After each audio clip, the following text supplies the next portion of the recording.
Santiago, which was a beautiful, atmospheric, just taste of the city kind of film that, as a film lover, which I am, uh, just sort of takes you into a world that we don't often get to see here in the States. And I'm so glad to have the directors of Gracia Santiago, Orion Peterson Jones, and Andrew Pritchard. Welcome. Thank you for having us. It's great to be here. So, when the reviewers looked at this film, there was a lot of feedback. Like, well, first of all, there are no words in the film, right? It's very atmospheric, very sort of temporal. It's a film that you feel. Um, and they were really, that was a lot of the feedback that we got from the reviewers, that, it's visually beautiful and you feel your way through the film. So talk about how you came to even bring this film about. Well, thank you. It's interesting. Maybe Orion can talk about how this movie came to be in just a moment. But it's to hear you use the words taste and feel, and talking about the film is very gratifying because Orion and I had many conversations about what we wanted this movie to be and look like, and ultimately we opted for something that was going to be a more sensual experience. Hmm. There's that absolutely different reality where we could have gone in the direction of the more traditional narrative voiceover documentary. There's a ton of history there. There's tons of fascinating information. It's a crossroads of history, city, and place, and all that. But ultimately, when we reflected on our experience of being there in Santiago de Cuba for this sociological, cultural phenomenon that we know that people in the States really know next to nothing about, and including ourselves up until recently. We were just blown away by the experience, and we wanted people to have a taste of it, to be able to feel it. And so, with some of the choices and decisions we made, including not having narration and dialogue, that's we were hoping that people would not just the sights and sounds, which are apparent, but people would be able to taste it and smell it. And that's why, even showing the food vendors, because there's just the smell of pork sandwiches everywhere, this amongst other things. So that's nice to hear that your panelists, that's how they experienced it, because that's what we were aiming for. Yeah, so Orion, just talk about why you decided to actually make a film and then, share it with the world. Well, we'd been to Cuba a couple years before we made this film, and the first time that we were there, we just stayed. Well, we went through the whole country, and we met so many interesting people, and we ended up meeting this older fellow, Leo Moray Alfonso, who we ended up hitting it off with, and he just opened up and told us his life story, and we had nothing there. We had gone there as explorers and lovers of Cuban music. We didn't have any equipment. We didn't have cameras.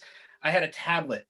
That was the only thing I had. So we shot this mini tiny documentary just about this one character on a tablet with a little field recorder for sound and nothing else. No budget. No, it did not sound good. We say it wasn't low budget. It was a no budget film, and we brought it back, and we were so inspired that we knew that we were going to go back to Cuba to do something. And we had gone to Santiago in 2015 and had talked to people about Carnival, and they all said, you have to come back, you have to come back. And so we went back specifically to do not only this, but also reconnect with our previous contact Leo, and continue to work on a project with him. Mhm. Um, so we kind of went there actually to make two films, and this was our fun one. This was our art project. This one was going to be the one that we were just, let's just have fun with this one, and we really wanted it to be an experiential film. And after a couple of days of actually being there and being in that kind of chaos, because we stayed in a place that was in the center of one of the biggest parties in the biggest neighborhoods, and Mm. we were entrenched in Carnival for 2 weeks, but the first few days we realized we were already exhausted, and we had to express that in this as well. We had to express not only like what it felt like to be there and experiencing the music and the fun, but also the exhaustion, and we tried Overwhelming. to express that through the editing and through some of the choices we made. Right. There were a couple of scenes in there that I do want to talk about, but just give me a moment to get a little political here. So take a deep breath, brace yourselves. You're ethnomusicologists, is that correct? Right? So Correct. you study music, right? And so as white Hmm. people or white presenting people studying the music of other cultures, you know, what what is your practice that brings the ethical into it? What makes it not cultural tourism? Fantastic question. And It's a go ahead. Go ahead, Andrew. Oh, okay, sure. Yeah, this is something that we talked about, and Well, oh, Orion, do you want to go ahead? you take this one. I'll Okay, get. sure. So, something that we talked about more broadly speaking is that one of the creating empathy, compassion, knowledge, and understanding between between and amongst different people of the world, we feel is one of the most noble goals, not just of filmmakers, but all artists, creators, teachers, educators. Mhm. And we thought that this movie, in some small way, could play a part in that. And specifically, I say this a lot, but here's Cuba. Here's this country just a few dozen miles off the coast of the United States, and people in the U.S. because of history, because of the embargo, because of the blockade, all that sort of stuff.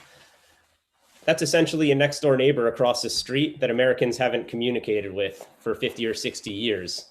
So Mhm. if you had a neighbor that you hadn't talked to for 50 or 60 years, you'd have a lot of catching up to do.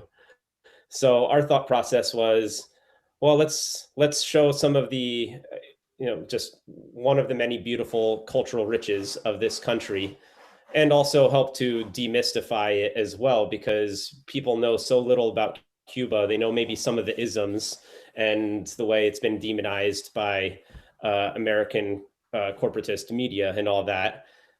But really, just the people of Cuba are just they're people too, and they create amazing music and have this profound cultural legacy of rhythms and music to share with the world. And we wanted to share that with others too, because we think it's quite incredible. And as a matter of fact, the Carnival in Santiago de Cuba is the second largest in the world, after the one in Brazil. And you wouldn't know that though from living in this country, and yet it's right there. I mean, Mhm. it's just right there. And we thought that we could help to share that with our movie, and that also informed all the many conversations about, do we want to do a more traditional narrative documentary with facts and dates and historical figures, or this more impressionistic, expressionistic rendering of a genuine cultural phenomenon.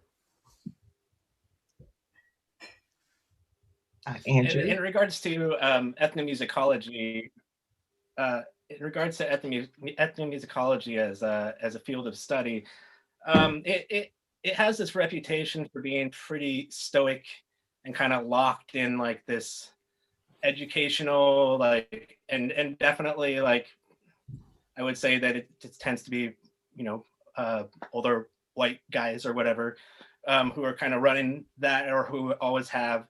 And so we kind of had to actually have that conversation with ourselves initially, and like, what does it mean for us to be going over there and collecting these stories? And what does it mean? And like, how do we tell them without imposing ourselves on it too much, which just by the nature of the medium is going to happen, through the choices that you make, through the scenes that you show, through the editing choices. We're imposing our views and our standpoints upon that material a little bit. So it was a conscious decision to address that up front, and try to be very, very conscious of how we were imposing ourselves upon the story and the culture and what we were trying to represent by creating this. And it's a question that we've had to ask ourselves quite often, because we've gone out and worked on other projects in other places in the world, and I think it's always something that we're talking about and being very, very aware about. My interest in ethnomusicology comes from not only my studies while I was in college at Humboldt State, but through a couple other different groups. There's a record label film production called Sublime Frequencies, and they do sort of these guerrilla style documentaries in the same style as what we did with our film. And they are much less traditional, much less based on educational purposes, and more just more experiential. And that's what we were kind of going for as well, is to kind of show off these more like, it's ethnomusicology, but more like a punk slant on that. Yeah, I guess quite often kind of tie it together. But quite often, here at the festival, we talk about, who is the best caretaker of our stories, and how do we carefully represent, the diaspora of cultures. Because, the thing that I noticed the most is the face of the African continent in the faces that I saw in that film. The deepness of, Carnival is a celebration that represents the end of, a more a period of austerity, let's say. And so, we fasted, prayed. All cultures have that period in the year where we go within, right? And we stay within, and we meditate, we practice, we think about who we are as a culture and a people.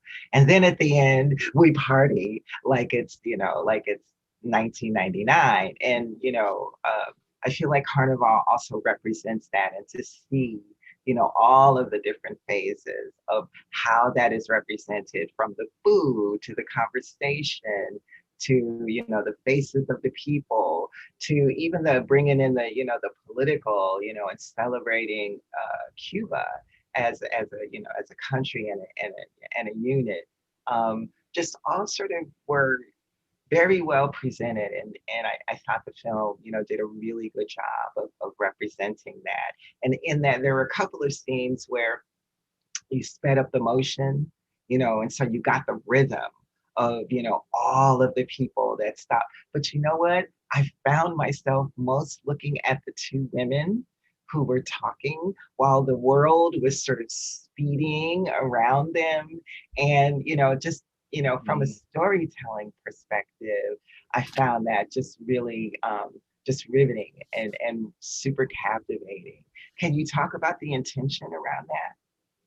Yeah, absolutely. There was, in trying to capture the spirit of the festival and how overwhelming it could be, here we had all this great footage, but we know that people weren't going to have the patience to sit for a 10-minute stationary shot of people watching.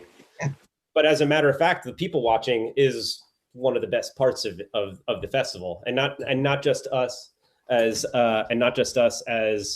filmmakers and visitors to that city, but I mean the people who live there, and they're hanging out, they're looking at everyone else as well, and so to capture the scale and magnitude of it, that's where we decided to use fast motion here and there. And obviously lots of conversations again about, well, how much is too much? How much can we get away with? Because at a certain point also you can just overwhelm the viewer with visual information, and we couldn't have a half hour straight of fast motion. That's just too much, I don't know. I may be, that, in the avant-garde and experimental world, that happens. So it was fun to see. And I felt like it, was a really good tool where you used it to sort of carry the narrative along. I really appreciated that a Thank lot. you. Thank you. Yeah, we definitely sought to strike a balance with that. And in reference to the shot you're talking about with the two women having a conversation while the whole world is just going by them. I love that. And there's a couple shots too where you'd see over the course of a shot either the sun going down or the sun coming up. And we also wanted to convey that this thing went nonstop, that it was just endless. It was just day and night, and the music pretty much never stopped. And Yeah. and and and it was people of all ages too. Like, you saw maybe there's some shots, some like young kids, only 6 or 7 years old. We saw those kids, they're hanging out at like 2, 3 in the morning. I just feel like that's not something that you'd see everywhere. But so we definitely found that to be noteworthy and enjoyable.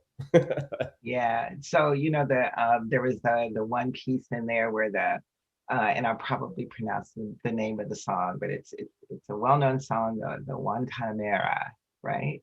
And we talked a little bit about how, that song is just so ubiquitous in the culture.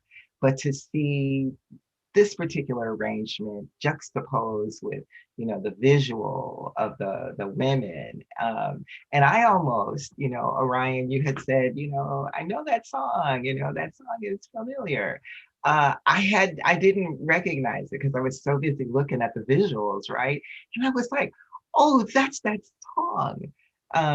So talk about why you included that, and what it brought out for you and what you learned. Well, so I'll let Andrew talk about it because he actually knows the song better than I do and knows the history a little bit. But the choice to use it for in editing purposes, the dancers weren't dancing to that music. That was completely different. So I had just dropped that scene in over the top of that music because they were the same length and time, and they lined up perfectly. So it wasn't actually a conscious decision to do that. It was just a matter of, I like this clip and I like this here. How do they work together? And they just worked. So actually, that was my contribution to it, was just putting them together, but it wasn't intentional. Andrew actually, when he heard it, was like, "Oh my God, that's wonderful, that's perfect." But he actually knew the song and was really familiar with it, and so he had a different reaction to it than I did. So take us out by telling that story. Yeah, sure. So Guantanamera, which definitely one of the most well-known songs in the entire great Cuban songbook. People all over the world know that song. Guantanamera literally means girl from Guantanamo. And the city of Santiago, which is at the eastern tip of Cuba, is is right by Guantanamo. So literally seeing all those women dancing on the float, all those girls are Guantanameras. They're ladies, they're girls from Guantanamo, essentially. And so to hear this song, to see this song and hear the song in the context of that's where the song originates from. It's about gals like them, and obviously, it's a very rhythmic. It's about a beautiful lady, and this expression of that lining up with that, and Orion doing a fantastic job of getting the rhythms of the music to line up with the rhythms of not just the editing cuts, but also the action on the screen. That was something that we tried to do throughout, so that you'd feel the rhythm of the music, but visually, and have that line up visually. And yeah, since that's a classic song that's familiar to a lot of people, it just made sense to include that. And also ultimately, when choosing what shots to use, we're like, well, that is just a great looking shot. We need to figure that out, even if maybe the sound that we recorded that went with that wasn't the most ideal thing. All sorts of decisions like that. But yeah, we're glad that you enjoyed that and appreciated that. Okay, last question. What do you hope this film will do in the world? First Orion and then Andrew. Man, I hope it just opens people's eyes to a different version of Cuba than people have sort of in mind. I want them to look at it, not, I mean, we did try to create something flashy, but we also did try to show just the everyday life of people. And I feel like that's just as interesting as the music and the party. And so I hope people walk away from watching it having felt like they were there for a few days and they went through the experience that we did. Uh, well, this movie, on the one hand, it's not about the last 60 years of geopolitics, but on the other hand, it's also the unseen character off screen, because we as North Americans, as people who live in the States, we can't help but think about our relationship or non-relationship to Cuba, really. And the combination, the effects of the embargo and travel ban means that people are missing out on this incredible phenomenon. So if only people learn that this thing exists. And unfortunately, right now, it's once again quite difficult to travel to Cuba. Hopefully, that won't be the case forever. But it's meant to be an immersive experience and celebration of a wonderful thing. And these people are neighbors. And as I was saying before, if we can create some knowledge, more compassion and empathy in the world in general, on average, or in specific cases, that's always a good positive outcome. And to that end, I'd like to thank you and thank the Gary International Black Film Festival for having us and hosting our film. And certainly this film festival is part of that process. And we really thank you for that. That's been really cool. Also, I'd be remiss if I didn't give a shout out to the Cubop Across the Border, which I watched last night. For other people who, obviously, we love Cube music, that movie is awesome. Not just if you love Cube music, but if you just love music, period. There's so many amazing musical performances in that. So if anyone's watching this and you haven't seen that yet, if you care about Cuban music at all, you should watch it. Just many stunning performances. So yeah, props to the filmmaker on that. I'd also really like quickly like to thank the rest of our crew. We actually had another member, Merrick McKinley, who is one of our friends from here in the States, and Fidel, who was our very close friend, who is from Havana and was our local ambassador. And none of it would have been possible without him.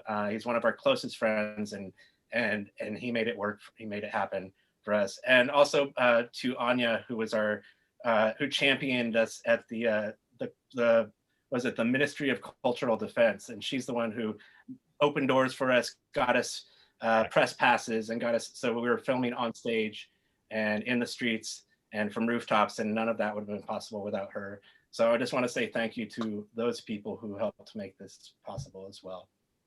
Well, I want to thank you guys for making an incredible film. Gracias, Santiago. Gracias, Santiago will be playing for the next 48 hours. Even after the festival is over, you'll still be able to see it. And I would encourage you, along with Cubop Across the Border, another beautiful film, to check it out for the next 48 hours at watch.garyblackfilmfest.com. And thank you all very much for bringing this incredible film to the festival. And as we say at the Gary International Black Film Festival, get inside film and get outside of yourself.